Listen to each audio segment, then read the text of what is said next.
Well, hello, everybody. Welcome to another episode of Seize Your Business. I'm Jim Waszak, Family Heritage Life. My colleague, Kevin O'Flaherty of O'Flaherty Law, is not able to join us today, but we will press on. Our topic is using sponsorship to promote your business. And today our guest is Andy Mears from the First Tee. Thank you for being on the program. Yeah. Andy and I are friends, known each other a number of years. And Andy's, what's your exact role with the First Tee? I'm the development director for the First Tee of Greater Chicago. Okay, so tell our viewers and listeners, what's the First Tee all about? What's the mission? Well, the main thing about the First Tee is we're an international youth development organization. So we're one of 175 chapters in the United States. And we service about 40,000 kids here in the Chicagoland area. And our goal is, through the game of golf, teaching them core values and healthy habits to help build their character and their self-esteem. Okay, super. Yeah, it's super. Really great program. So in development, your role is to find funding mostly? Yes, or I'm the one who is responsible for getting out there and finding the funding to take care of our programs. We have 40 program sites throughout the Chicagoland area and growing. Our footprint is increasing this year and also very much again next year. We work with over 100 schools in the Chicagoland area. We work with community groups, youth organizations. So our tentacles are spread out there. Okay, so some of your events, I imagine, have some sponsors. They do. And they do. How does a sponsor benefit from being involved in an organization like yours? Yeah, we actually, during the year, we have 4 signature events during our calendar year. And then we have other smaller events. But for a sponsor, a business that's looking to get associated with a strong organization that's been around 20 years, working with kids, they contact me. We get them involved with our sponsorship program. We have individual sponsorships for the events. We also bundle our sponsorships.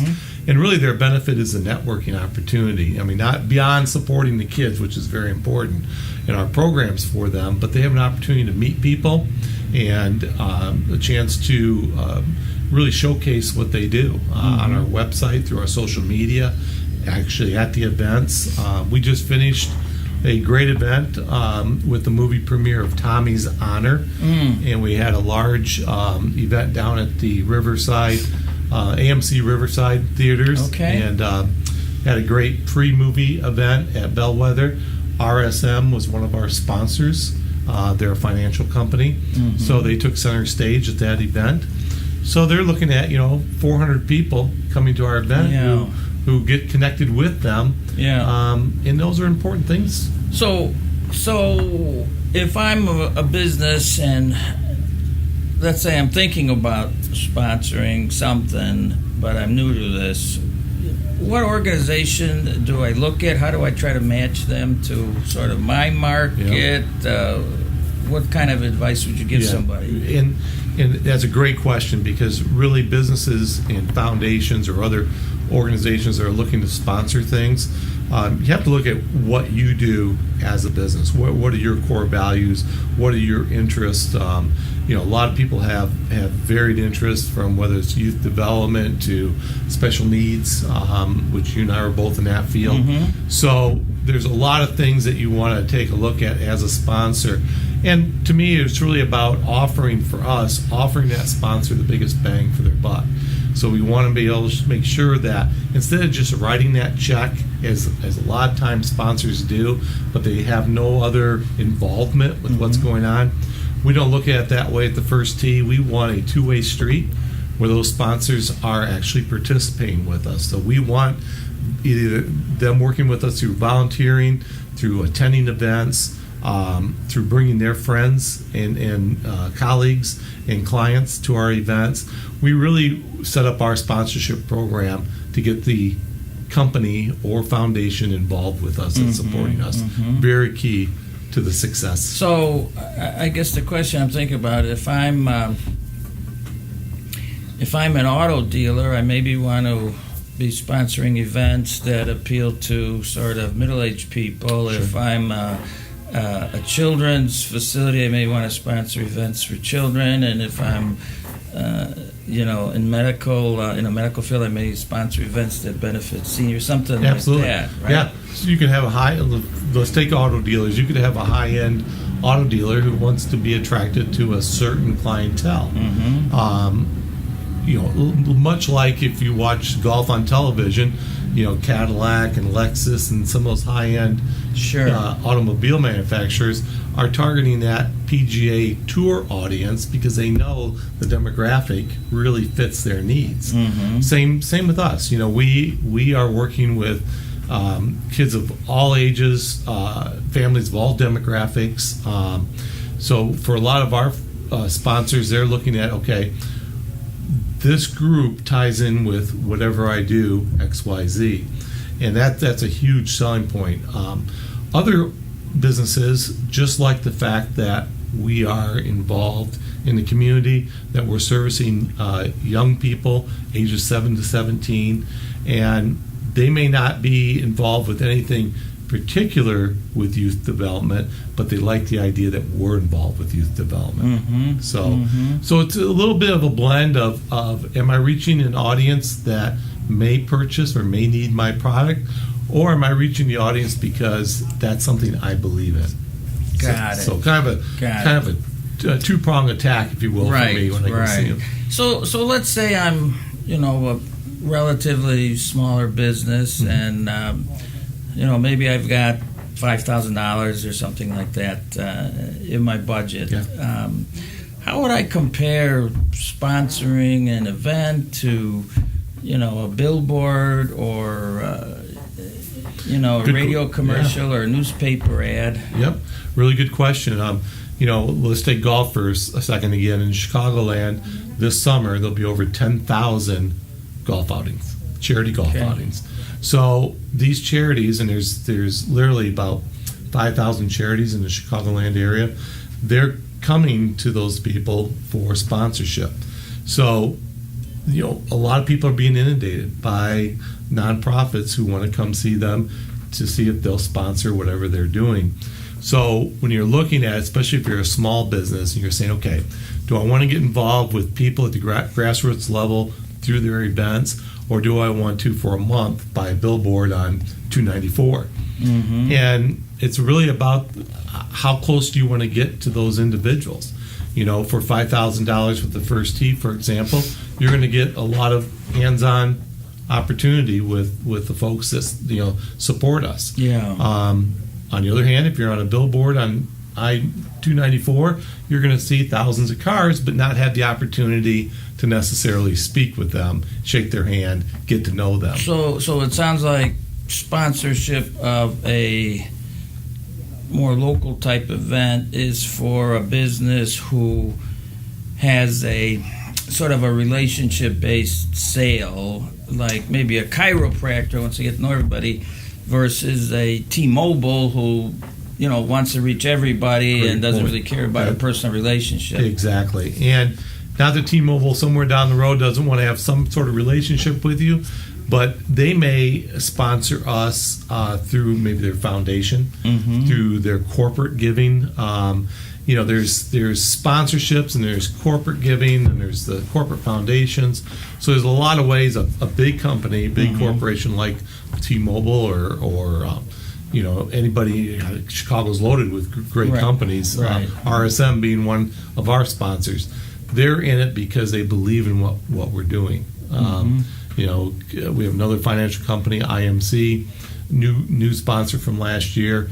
They like what we're doing in education, and that we're going into the schools and we're working with the kids to help improve their self-esteem and their character building and helping them to understand how important education is. That's a key component for them. So they like the fact that we're hands-on. So it's really kind of interesting. Everybody's a little different. Of all the sponsors that we have as part of the first tee, no two are alike. They all have different interests. They all have a different way of looking at it.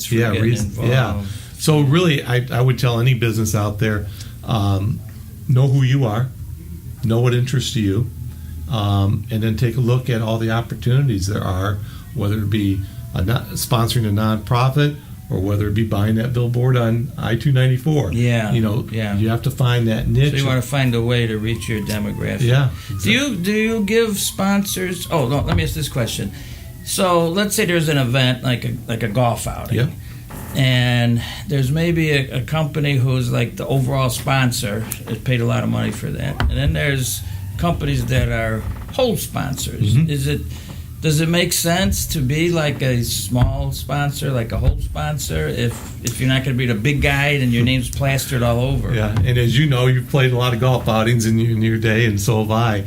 A whole sponsorship is a good, low-cost idea, but I would always recommend that you tie in having somebody at the hole that day. Okay. Handing out a little tchotchke gift, shaking hands, getting business cards, to just put the sign out there. That value, bang for the buck, isn't quite as good as if you ask the outing, hey, can we also have a representative standing at the hole that day? Yeah. To me, that makes a lot of sense. Now, if you take a larger sponsorship of the outing itself, now you have an opportunity to talk in front of everybody, usually at the banquet. Yeah. Or at some point, of course, your logo is going to be spread out all over the program, on the scoreboard. You're going to be announced and have a chance to talk at the banquet after the golf outing. So your bang for the buck is pretty large. You're writing a larger check, but you really have the full attention of the golf outing for the whole day. And again, if you're with the right clientele, that can mean a lot. So based on what you said, it sounds to me like if a person were evaluating the potential ROI on a sponsorship versus some other form of advertising, it sounds to me like to make the sponsorship work, they would have to commit to some kind of a presence at the event. Yes. If they're not willing or able to do that, they might be better off with a billboard or something like that, where it's a more passive way of advertising. Absolutely. If you're going to sponsor something at a golf outing or some other event, like a run, 5K, 10K run or whatever, be there. Yeah. Just don't have your logo there. Have your people there, your volunteers there, and make sure, and also I always tell everybody, wear your logo gear. Yeah. So whatever company you have that hat on, that golf shirt, T-shirt, whatever it is, because you want impressions. Yeah. You want people, in that mind to remember that company was there. They supported a cause that I was passionate about. Now, as a consumer, I want to turn around and support that company. Super. So very important. I think that's a great learning point. Well, Andy, thank you for being with Absolutely. us. If somebody wanted to contact you either to learn more about the First Tee or to pick your brain on sponsorship, is there a number or a best way to contact you? Best way is through our website, Okay. firstteeofgreaterchicago.org. firstteeofgreaterchicago.org. And is there a phone number you'd like them to? The best number, actually would be just going right through the website would be the best way. Okay. You can get my email, our office telephone number, my cell number. You can make a donation online. You can find out about our events and our activities, and especially our programs for youth in Chicago. Yeah, super. Okay. Well, thank Thanks, you very Jim. much for Good. being with us. Thank you, members of our audience. If you want to reach me, talk about supplemental cancer insurance, talk about somebody who should be on the show, talk about any other business concern you have, please give me a call at 630-272-3895. Thank you very much.